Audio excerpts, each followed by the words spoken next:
你就没觉得林琅天有问题吗？ Matukio katika sehemu inaweza kupita basi tena nao sambamba kabisa. Bila kusahau basi DJ Hero anapatikana pale Instagram kama DJ001. Ukipewa kunifahamu DJ huyu ni DJ nani, toka wapi basi ingia pale Instagram.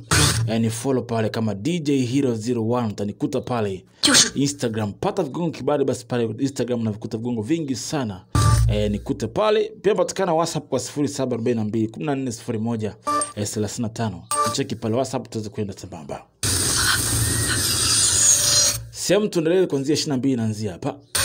Binti alipona fimbo imesimama akajua bila shaka Mastani ipo mzima. Akawahi kumpelekea fimbo yake. Mastani yuko hapa. Dogo baada ya kuona Mastani kapona hakuamini. Zola. Amka sasa. Gashama. Ni unashangaa. Bado unashangaa tu kwa nini bado ulishindwa kuwasha moto? Kama siendi kokote pale. Kuenda kama milele au? Siendi popote pale. Okay. Kumbuka lile jiwe liliokota wewe. Si ndio sema ndio. Nipe. Ile jiwe ndio lile pale lilichukua mnarani. Ili sio lile talisman, ili ni jiwe ambalo liliokota mnarani siku zile. Sulisema kwamba uko tayari kwa tayari si ndio? Na kwa nini ulishindwa kuniwasha moto wajua kwa nini? Akamba sijui. Wanashani kusema hivyo. Mbona sikuelewi? Wewe sasa uko tayari kwa nini unasema nitegemee kila siku? Kwa imara basi wewe. Wakati wako kupigana peke yako. Pigana bila mimi mjinga. Nipige. Pigana bila mimi. Kwani mpaka mimi niwepo hai? Ndio sikiliza. Kwa nini usingeishi tu alafu mimi nisiwe na kutegemea kabisa? Usingekufa tu. Unafikia upuzi kama huo. Kama tayari ulisema uko tayari, basi njoo. Nikusikia umesema uko tayari kwanza kazi kwa leo. Master akafanya kitu kimoja. Sasa alikuwa anabajia kitu kimoja hakumtawaza dogo kisawasawa kwamba huyu sasa ndo aye mkombozi. Hii nini tena hii? Kaka anashangaa nini tena hiki? Master ni mtaalamu ameishi miaka mingi kwa anafahamu anachokifanya. Na kazi yake kubwa ni kumtawaza mkombozi wa ulimwengu. Na wakisha kama mkombozi na kwenda kufanya majukumu yake vizuri. Sasa ali connect lile jiwe na mbingu. Na mchake alikuwa chai zamani. Aichomeka kwenda kule kisha anamwambia kitu dogo mzima. Mteki hapa. Akana connect mawasiliano ya juu na chini yani mbinguni na hapa duniani. Ana connect namna hii. Ndio akana shangaa tu. Akabali ndong. Leo ilikuwa ni siku ya msiba wangu na ni siku yako ambayo ni sherehe yako ya kurisishwa rasmi. Na ukabidhi hatima yako ya Emblem Master Guild kuanzia leo na kuendelea. Kwa sababu leo ndo siku yenyewe. Kiri kwamba uko tayari kupokea majukumu yako. Hivyo ni kazi yako kuifanya yote haya. Ninaonyesha kuwa tayari tu akachukua. Nilikufundisha nini cha kufanya. Nafikiri unajua. Melindong, niko tayari kutoa maisha yangu katika njia ya kwenda kwa Emblem Master. Na kukomboa ulimwengu na kuwafukuza mapepo na kuwaondoa duniani. Master akasema sawa. Basi kama ni hivyo, anakwenda kumsaini rasmi anaingia katika kwamba mbingu itamtambua kuanzia leo. Mimi kama Guild Master na kukabidhi uhai wangu na wajibu wangu mpaka mwisho maisha yangu atakapokwisha. Basi alipomrithisha namna hiyo, akatoka mwanga mpaka juu mzee. Sasa kumaanisha kwanza kamulizeni Guild Master, mulizeni Lindong hapo. Aniuliza mimi? Mimi nitajuaje sasa kuhusu ramani? Kwa shaka hujui. Ila kuna mtu za kutafsiria ramani ukaijua vizuri. Anaitwa Decipher. Wewe sikiliza tu nakwambia. Ambaye ukimpata huyo itakuwa ni vizuri. Wacha mimi njifani nimekufa. Uenda kamtafuta mtu atakayekutafsiria ramani. Hiyo ramani na mtu ambaye ana utaalamu wa kuitafsiri, ambaye huyo mtu anataka kumtafute. Kwa hiyo ramani hivi kwa serious mzee. Yaani kamtafute mtu kutafsiri ramani. Akaba ndio. Hii ni kuhusu uchawi, wewe uchawi hujui. Kila mtu ana utaalamu wake. Huyu mtu anapatikana kwenye Great Puppet City. Ni mmoja kati ya wanafunzi wetu tuliyempeleka kule kama mpelelezi. Anaishi kwenye Puppet City. Ukifika pale ndo anaishi kule. Huyo anajua jinsi gani kusoma ramani. Mzee mjanja. Kwa kuna mtu atakayesoma ramani yupo, okay? Jamaa kaona okay. Kwa inabidi waende kwenye Puppet City kumtafuta huyo mtu. Okay, sasa mna shida. Kwa Ghost Puppet si upo kule. Nitakwenda kuchukua ile jiwe langu pap. Kaambia huko. Anyambie, wewe mtu anaishi wapi, jina lake nani, anapatikana wapi? Hata sijui.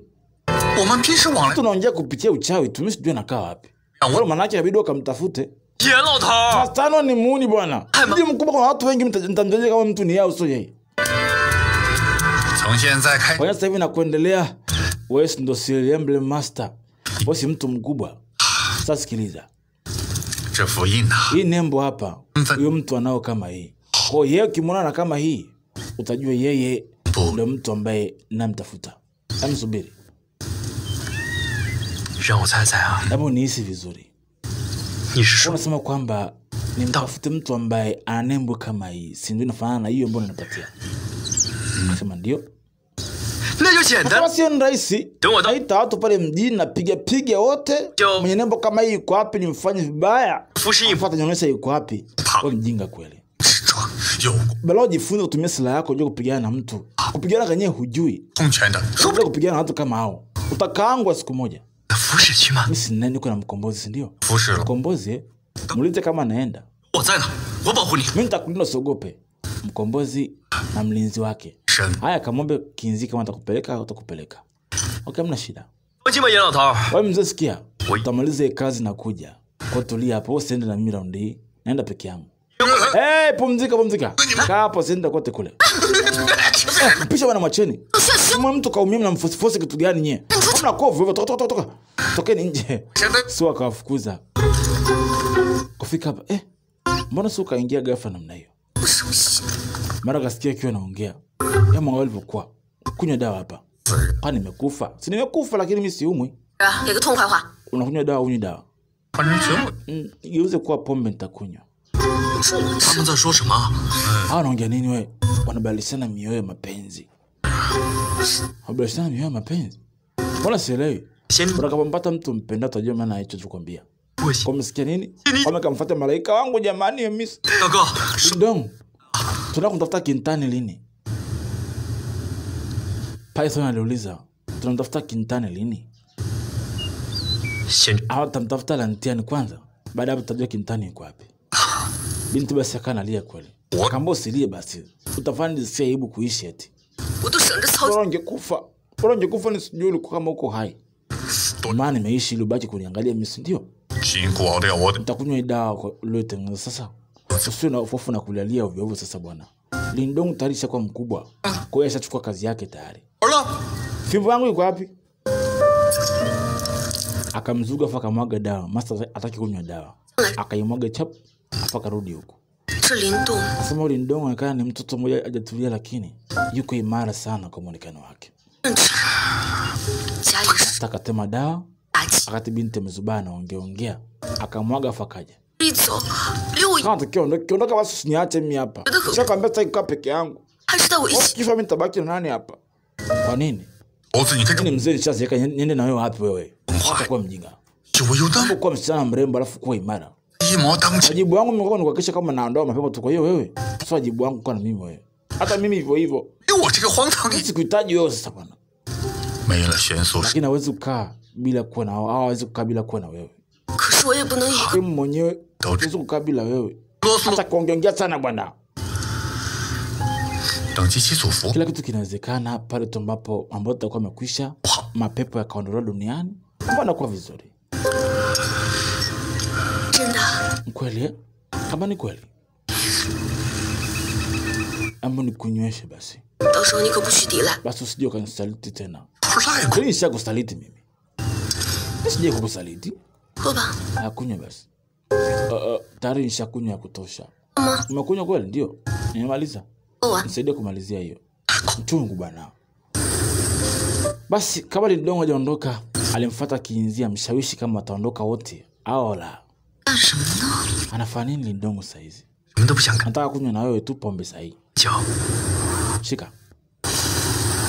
Alimfuata Kinzi hapa. Kinzi wampendi kabisa. Sio mtu anayempenda sana. Unaona sasa hivi uko kama mtu ambaye hujapotelewa hata na dada yako, uko na huru tu. Kama ni kule sina hofu sababu nakunywa pombe. Kuna wewe pia kwamba uko mtu unaweza control hisia zako. 傻子， Mimi sio mjinga. Bila shaka na hofu juu dada yangu vile vile. 现在青潭杳无音， Hamna habari yote ya Kintani iliyopatikana. 是祖父传人， Lakini kama nikiwa hapa kama mkombozi, kama guild master, 不能整天整。 siwezi kubali kupoteza kutokusahau dada yangu sijui alipokuwa. 青潭失踪的事儿， Je, unataka kufanya nini kuhusiana na Kintani kutokuonekana? 那天 Lantian na mimi tumekunywa wine muda mrefu sana. Nakumbuka hata siku ile 喝了很多的酒。 tulikunywa tukaongea vitu vingi sana. 虽然， Alikumbuka kunywa pombe akawa anaongea vitu vingi sana. 但是我相信， Hasa mimi naamini kabisa. Hatima yetu mimi na wewe ni moja, hatima yangu na wewe ni moja. 我想啊， Nafikiri Kintani atakuwa salama akiwa yuko na Lantian.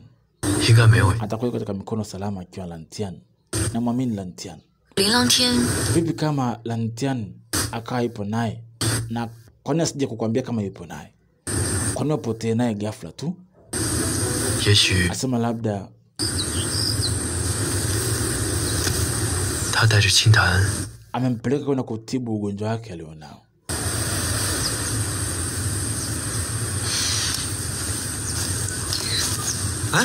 Mtu ninyi bwana mnakunywa nyie peke yenu tu. 喝酒就是交 Hii 心， ndio maana ya kutunza mioyo yenu. 也要和仙女。 Nataka pia nitunze moyo wangu usiwe na maumivu bwana. Sasa kumbuka jamaa wako Python ni mnyama, hajaye kunywaga pombe. Si akatesti leo. 喝酒， Tutibu mioyo yetu jamani. Tupunguze mioyo, tutibu mioyo yetu. Mara kalewa. Hajaye kunywaga pombe. Amelewa hafai. Tutibu mioyo yetu. 明天啊，我就要去打， Mimi naelekea kwenye Great Puppet City. 得跟着。 Kesho utakwenda na sisi. 我要回太清宫， Kama kuna kitu nataka nikifanye, nitawakuta baadaye. Kwa sasa hivi sitaenda na nyie. 我知道 Ila nitawakuta katika Puppet City. Huko. 是暂且瞒着的， Binti kama atakuta huko. Unaenda wapi? 不会。 Kama sikwambia nenda wapi ila tutakutana huko. Kama sasa mna shida, mimi nitakusubiri huko. Kama kasa mna shida, kata mzuba pap.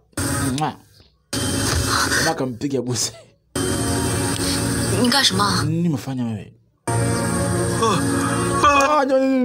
Nifanye hivyo. Au nitakuwa nimelewa.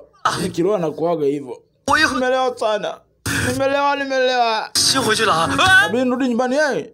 Kampamia Python. Binti leo kapigwa busu na Lindong mara ya kwanza. Inaonekana binti naye moyo wake ushaanza kulegea. Ameanza kumpenda Lindong. Aliondoka akiwa anacheka sana. Kama ameshaanza kumpenda Lindong tayari. Na Lindong akiwa pale akaona kile kitendo, binti kampenda tayari. Na alifanya makusudi kumpiga busu. Jamaa wako kalewa, hajawahi kunywaga pombe, kalewa kama leo. Jamaa kambeba. 交心， Tutibu mioyo yetu. Kutibu moyo sio kirahisi, wa mtu ende bwana. 宣素师姐，去大回城的路， Basi wakaanza safari kutoka hapo. Alielekea katika Great Puppet City. 你呀， Akawa ametoka kwenda kule. 大家怎么 Basi binti alikuwa na njia yake anaelekea. Akasindikiza. Su naye akasindikiza pia. Mwangalie yule mzee asije akaumwa eti. 这个你自然不必担心。 Mbona sijali kuhusu huyo mzee. 也是 Anaambia nikupe hii pochi hapa. 好像仙女 Inaonekana kuwa ni pochi ya maajabu hii. 乾坤袋， Kama inaitwa Kankan bag hiyo. Kankan bag ni kwa ajili ya kubeba silaha.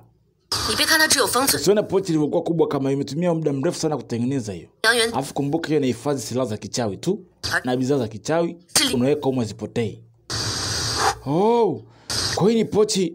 Mbona kama wewe una kitu kama hichi samani kama hiki? 我可警告你要说， Sio kwambia mpuzi.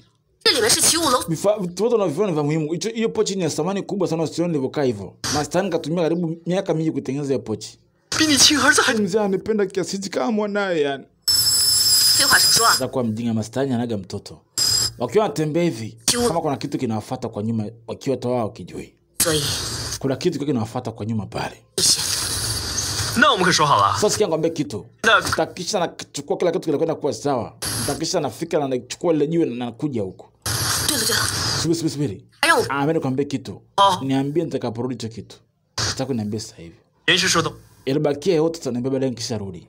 Sasa hivi. 行吧？ Subiri nikirudi utaniambia kila kitu. 小袁， Masan, 走， Python, tushie. Wanaelekea kwenye Puppet City, mbali sana kutoka hapa. Fika mbali, kuna mtu yuko hapa ni. Akasikia taarifa ameleteno ni kwani message imeambiwa na Lindong. Kintanga alimtumia ujumbe. Kaka, niko Lanteno sinitafute wala usio na hofu kuhusu mimi. Kintanga ipo na mtu mbaya. Katumia ujumbe tulia wewe. Usisikie iko sehemu salama. Ni ujumbe wa kichai wewe ukapotea ule ukaishia. Kama Lanteno ipo na Kintanga basi ni vizuri. Sasa nakwambia kitu. Tunaenda kutafuta jiwe la Space Insert Emblem. Natumia kwamba utarelax ushajua Kintanga ipo wapi, utarelax kwa sasa.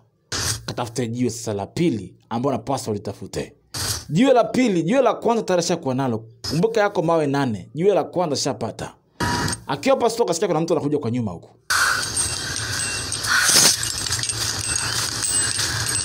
Alikuwa ni Kinzi kumbe. Sister Su. Mapepo huenda inakuja katika upande huu, lakini sio shida. Acha kaangalie kule. Hamba subiri kidogo. Kwa nini mwambie Lindong kwamba Lantian sio mtu mzuri shaza kumjua? Inaonekana Lindong anaamini sana Lantian. Naogopa kwamba nikimwambia nitamuumiza sana kukumbukia kwa nini kuingia kwenye hitimisho wakati sina ushahidi kama kweli Lantian ni mtu mbaya. Kwa hiyo unampenda kweli kiasi kama amekupa nini huyu dogo kweli? Hamchukii tena eti? Tamani akamate mapepo tu, lakini sasa inabidi niende kuhakikisha kwamba kitu kinakuwa sawa kabla sijamfuata. Sisi wasichana kule tutabiriki jamani. Hata bado tutakubali kama unampenda. Ashika hii. Unalejea katika sehemu hatari sana, kwa hiyo chukua ili uweze kumlinda na itakulinda wewe pia. Asante dada. Mimi naishia. Kamba kia la heri. Basi akampa kitu cha kumsaidia huko anapoelekea. Basi Su akarudi zake nyumbani.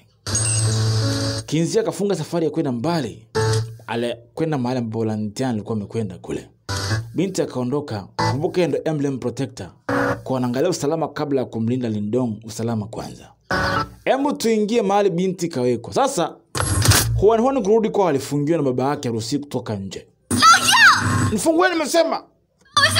Kama nifunga mimi ni mfungwa, mimi si mfungwa, mimi si mhalifu. Funguliani nitoke. Nifungue nimesema nitoke hapa. Sitaki kuongea na mtu yote. Baba akasema ukae sasa huko ndani. Ila kutoka huko. Binti kafungiwa toka zurura mtaani maana amekuwa na zurura sana alafu baki apendeze na kitu. Mimi simsaidia mtu kila kitu au.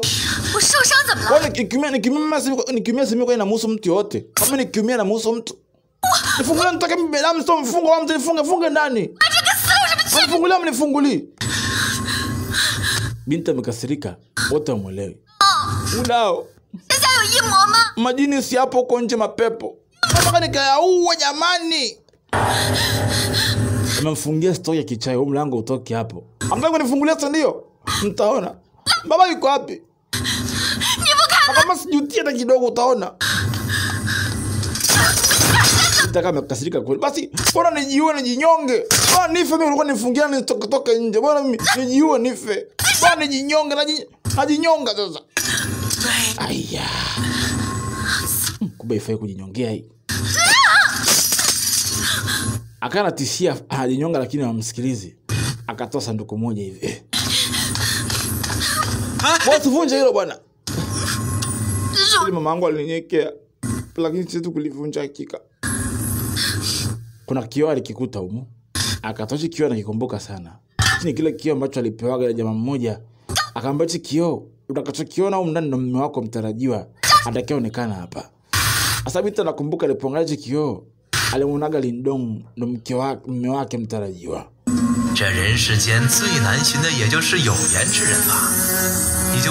Alikumbuka maneno yule mtabiri kwamba utakayemuona hapa ndo mume wako mtarajiwa. Babake alikuja akanguta binti yuko hapa. Kwa nini babake akamfungia? Basi nitakwambia kwa nini babake akamfungia. Akana angalia kumbukumbu za Lindong na yeye anaziona kule kioo cha kichawi. Mzee akamwambia ni wakati wake, kwa hiyo muache akae hapo hapo. Mzee kwa nini alimfungia binti hapa? Kioo cha kijinga. Kasi kinadanganya Lindong ni kwangu besi wa kwangu. hata ujui kitu yote kile. Tumia juhudi kubwa lakini anamtaka tu Kinzo. Hata nitaki mimi. Binti akaangalia kile kioo kwa muda mrefu, baadaye kioo kilifunga kile. Alipotoka nje leo, kuna kitu babake alitaka kumuonesha leo. Kufika hapa alikuta mlango umeachwa wazi. Sasa kuna kitu binti kinamhusu maisha yake. Akiwa anatoka, akifika mbele kidogo ile njia alikuwa anapita, alianza kuona chumba chokuwa anaishi mama yake hapo zamani. Mama yake alikufa kabla hajamuona. Sasa hem tuende tukaone mama yake alikuwa gani nani.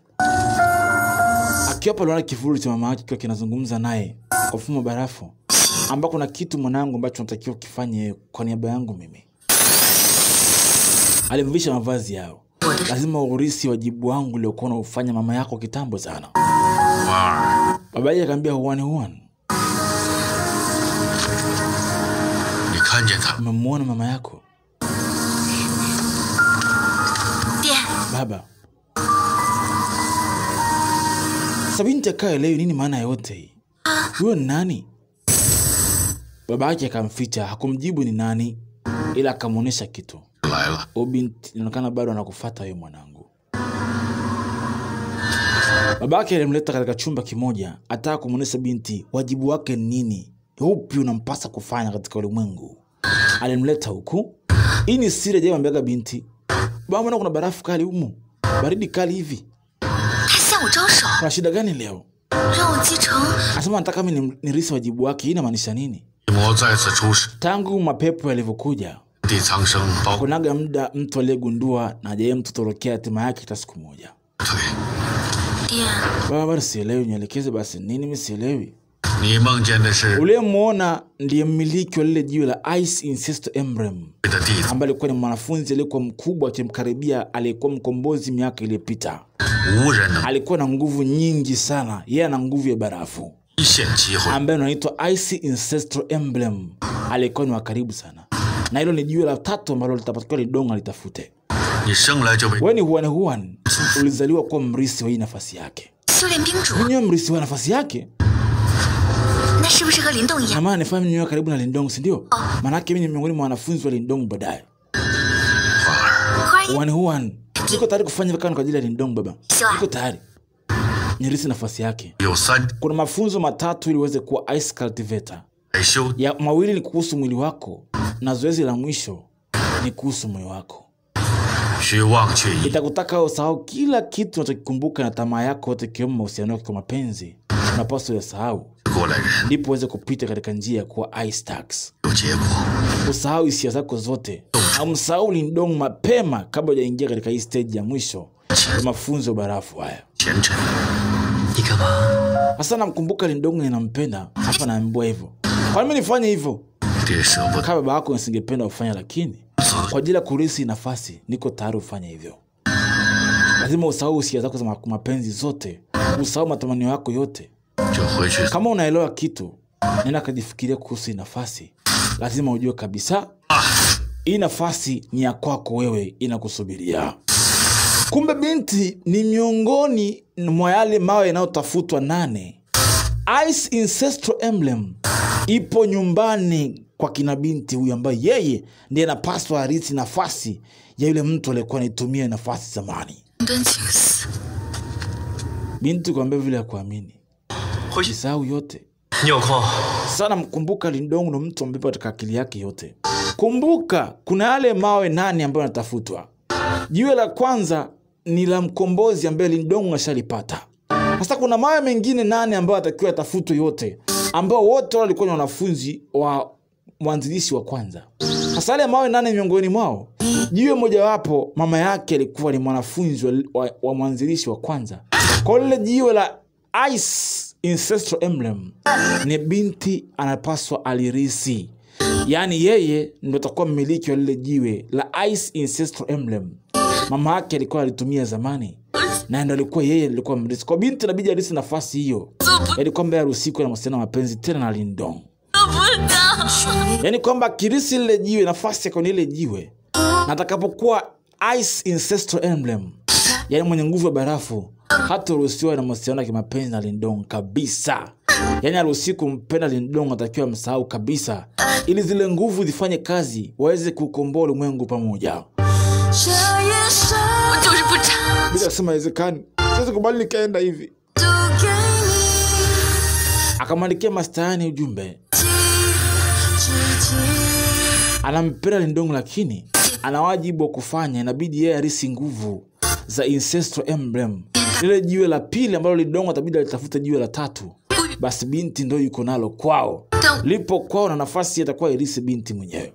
Binti akiwa kumwandikia ujumbe, Master Han, naomba uje kunitoa, nimefungwa huku. Kama nataka mimi nikae na Lindong, ndio nisaidie nitoke huku. Maana babangu amenifungia, hataki nipate kutoka huku. Akamtumia ujumbe ule, Master Han akamaliza kauona. Na anavyoandika akamfikia Master Han mapema sana. Naomba nisaidie niweze kutoroka katika hii sehemu. Master Han akacheka kweli baada ya kujua hilo. Alimfuata Sisu huku. Hawa vijana wadogo na mapenzi yanawachanganya sana mpaka naonia wivu. Sonsu. Hivyo nafika hata Kinzu na Huan. Na anamfaa sana Lindong wewe wa kwake Lindong yani. Wewe unaonaje hapo? Na anamfaa sana. Ukiniuliza kwa upande wa binadamu wa Huan anamfaa sana. Huan anampenda sana Lindong sana. Na anamjali Lindong kuliko hata Kinzu anavyomjali. Lakini Kinzu yeye ampendi Lindong kabisa. Lakini Lindong ndo anempenda sana Kinzu. Haitakuwa nzuri kwake. Lakini muda ukienda Kinzu akimpenda Lindong, na anamfaa. Umeona jinsi gani ambavyo karibu nafanya mapenzi yanakuwa makubwa Kama tayari ni mashida yote basi wacha nimkomboe Huan changanya mambo hapa eti. Tumweke Huan changanya mambo bwana. Haitakuwa rahisi kwa ukoo wa Dao kumwachia atoke. Mimi namuonesha njia tu ya kutoka, basi mimi simkomboi mtu pale. Kinzia kitoka, hata hivyo yesi mtu atajua jibu lake baadaye. Kama Lindong anaweza akasapotiwa na ukoo wa Dao na Nine Palace. Nine Palace na ukoo wa Dao kusapoti Lindong. Lindong atakuwa ana uwezo mkubwa sana. Kuacha ni afanye wote wamsaidie.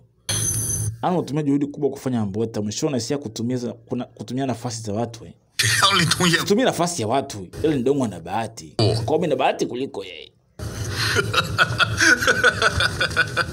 Mzee akaamua muoneshe njia binti ya kutoka ili aje kumfuata Lindong huko. Lindong afika usiku kama tulia hapa. Lindong, Kintan atakuwa anaenda wapi? Nisha misi mapishi yake hata siku leo na choma nyama vipi hapa. Asema ujiuni tafari. Akiwa na Lantiani itakuwa na nafasi nzuri sana kwake. Kwanza simuokoe ni sawa. Akiwa Lantiani yuko katika sehemu salama. Hata ujui mtu wote kama Litomate na yupo ningecheza naye hapa. Wai. Hata sina mtu kucheza naye ni wili. Lindong, tubakia tu mimi na yetu tubakia hapa eti. Tuko peke yetu tu. Sasa nafikiri nafasi ya shujaa yote duniani lazima atembee akiwa peke yake. Kwa ni kawaida tukiwa tuko wawili tu.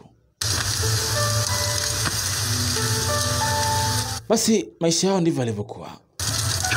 Amjaribu hiyo hapo. Kama inalaza mdomoni mwako. Kaonja samaki. Nafikiri itakuwa ni alikupa Kinzu nini? Litomate anasema kwamba binti anakupenda wewe. Hivi kupenda maana yake nini? Mimi niko sawa na wewe yani kwa napenda kunywa wine na malaika kila muda naona kula pamoja. Kupenda ndo kunywa wine na mtu unayempenda ndo kupenda au? Asema nikaa vile binti anavyokuwa anakurupuka. Simpendagi Huan kwa sababu anakurupuka sana. Lakini Kinzu anakaa kama binti mzuri sana. Sasa usajua unani nampenda unapenda wote basi. Hazikani kuwapenda wote. Na mpira ni mmoja tu, Kinzu peke yake. Na ni kweli Huan apendwi kabisa na Lindong. Na Lindong kadhirisha kwamba anampenda Kinzu pekee. Basi usiku kafika, Master akamtuma njio mmoja ya kichawi akamkomboe Huan kwa alipokuwa ili amfuate mahali Lindong alipokuwa. Mzee akanamsaidia, lengo lake anamsaidia Lindong. Binti akaja baadaye. Kamvika koti Master pale.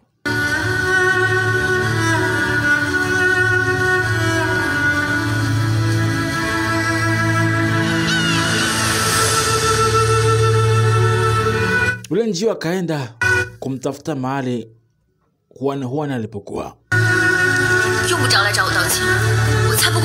Lilongo nakumbuka alivyoambiwa na binti Huan, anaja kunisamehe mimi kwa sababu mimi sina mpango wa kusamehe wewe. Palikucha asubuhi katika mji wa Puppet City. Hapa ndo mjini Puppet City, mji unaoona huu. Leo Misimu alimfuata master wake kule. Akasema binadamu ni wajinga sana. Asema ulitaka uweze kutengeneza ali mwisho lakini umeshindwa kushinda wewe mwenyewe pia. Umeshindwa control binadamu. Asema yule mtu kama mapenzi anafanya anazidi kuwa watu wajinga sana. Nafikiri juhudi zangu zitakwenda kuzaa matunda sio muda mrefu. Asema binadamu wanapata ujasiri na nguvu zao na watengeneza maisha akiwa na nguvu zao. Na ili ufanye wapenzi waweze kuachana, lazima damu imwagike ya kutosha. Watu wa kawaida hawezi kutumia kwa kufanya usaliti wenyewe kwa wenyewe. Fanya juhudi ufuate kuwachanganya wao kwa wao, hiyo njia pekee ya kufanya uweze kuwachanganya wadui katika binadamu kwa binadamu. Umaanisha nini unasema sisi ni aina gani mheshimiwa, maana bado sielewi. Asema njia yetu si tofauti. Sisi tutajitoa sadaka kwa ajili ya watu na watu wanajitoa sadaka kwa ajili yetu sisi. Mimi nafikiri kwamba binadamu hisia zinawachanganya wao kwa wao sana. Ukifanikiwa kuwatumia hisia zao ni rahisi kuwatumia mpaka binadamu wao wenyewe. Wewe unafikiriaje? Mambo ya kwa binadamu anaonyesha na hisia sana, hisia zinawachanganya binadamu sana. Lantia anampenda Kintan na wao wengine wanapendana kila saa. Kwa hiyo umejifunza kuonea wivu binadamu wewe. Asema na wewe umesema mheshimiwa, binadamu kule waaminiki lakini pia wanabadilika kutokana na hisia zinazoongoza binadamu katika hali tofauti. Asema binadamu dhaifu wao ni hisia, mapenzi ya kweli, chuki na visasi katikati yao. Ukienda kuchanganya vyote hao utaweza. Binti akasema basi. Akaambiwa changanya tu katika hisia. Ukiwachanganya katika hisia binadamu rahisi kuweza kuwafanya wakawa maadui. Sister akaanza kazi yake. Leo katika mji wa Puppet, master alikuwa anaomba miungu imsaidie tuweze kutumia lile jiwe. Sasa kumbuka ndani ya lile jiwe yupo Martin. Naomba nijalie nipate kutumia hili jiwe, nguvu za hili jiwe niziweze. Sasa kumbuka hili jiwe mlengwa ni Lindong ndo mwenye hili jiwe. Hawa kilitumia liwasaidii kitu.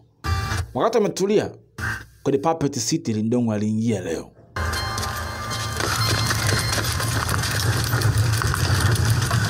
Katika mji kumbuka ndo ukoo wa Puppet huko. Kufika hapa watu wamejaa kweli kweli. Ulinzi uko mkali. Mbona wameka ulinzi mkali namna hiyo? Wanaogopa mapepo nini? Asema mapepo yanaogopewa sana binadamu huko. Wana binadamu wanaogopa sana. Wakaendelea kutembea sogea kwenda mbele. Tuelekea hapo sasa. Sema tukajifunza kidogo. Lakini anyway, lakini ana mtu mmoja kutumia njia kupita iko wapi? Jamaa kamba tulia. Mtu kumtafuta. Wakaamua kuzunguka huko. Sasa mzee kashika ile jiwe. Sasa ile jiwe kumbuka ni jiwe ambalo la controliwa na Lindong peke yake. Sasa jamaa wanauliza ile jiwe basi wanampa shida Martin ndani ya lile jiwe kule. Wanapolichezea ile jiwe wanampa shida Martin kule ndani ya lile jiwe. Anapata shida kweli kweli. Sasa kunitesa namna hii. Unanitesa namna hii. Sasa mzee tamaa kutumia jiwe ikae na msumbua. Ili jiwe kumbuka halijapata nguvu zake sawa sawa. Mama mzee akawa anapambana kulicontrol kweli. Ili jiwe lina nguvu mno. Anatakiwa Lindong peke yake awe nalo ile jiwe lakini wao wanaliforce kwa makusudi na wazidi nguvu. Wewe baba tupa hiyo. Itakuumiza tupa. Itakuumiza baba tupa hiyo. Lakini mzee hataelewi. Hata anacheza ile jiwe kule anapata shida Martin huko juu. Baada mzee akaliachia. Ili jiwe liwafai kwa sababu lina nguvu ambazo wao haziwezi. Ili jiwe mlengo wake ni Lindong peke yake. Wao wameamka. Ili jiwe lina nguvu katika mikono ya Lindong sababu Lindong ndo alikuwa mtu wa kwanza kuliokota ili jiwe. Kwa Lindong la kwake. Martin akatoka nje lile jiwe. Baba sikia. Mbona ulikuwa unafanya vile baba? Martin kama toka kana wasikiliza. Nijaribu kuforce ile jiwe. Nilifundisha kutumia nguvu zake. Lakini nimeishia kunikataa. Na mkuja muda mzuri. Vinginevyo ningekuwa nimemaliza nguvu zangu zote nimefunzwa na lile jiwe pale. 雷儿在盐城留了2个人。 Nilijua kabisa ili jiwe litakuwa la kitu haliko sawa. Afu ili jiwe halijafunguliwa sawa sawa nguvu zake baba. Nguvu zake ili jiwe bado hazijafunguliwa. Sobura nilishindwa kulitumia. Lindong peke yake ndio anapaswa atumie ili jiwe.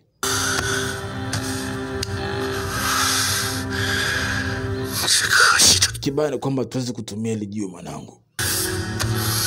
Ujinga sana.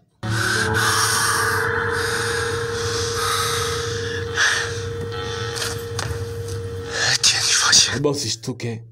Lindong anakuja kwenye mji wetu nimesikia. Tutakwenda kumkamata alafu anipe siri zote za kufungua ili jiwe haraka iwezekanavyo. Lindong lazima nimkamate. Lazima nimwokeshe kitu. Baba sikia. Tengeneza mtego mpya wa kuweza kutengeneza tutumie nguvu za ili jiwe kwanza. Akaambia haiwezekani. Akaambia baba. Leo sikiliza mwanangu. Akamikataa. Anataka apate nguvu za kutumia ili jiwe. Kitu ambacho hakiwezekani. Fanya maandalizi hapo. Ripoti haraka zakaangu kimwona Lindong niletee taarifa haraka sana. Kwa Martin alikuwa hapa. Nani yuko pale? Wakamsikia kuna mtu yuko hapa. Kumbuka Martin yuko pale, kwa anasikia kila kitu. Martin. Kama gundani Martin yuko hapa. Martin yupo katika sehemu. Sina kwenda katika sehemu inafuata. Ilikuwa sehemu 22. Tukutana katika sehemu 23. DJ Hero mitamboni twende zao. Katika sehemu 23 ndo kama hivi matukio nayaona hapa.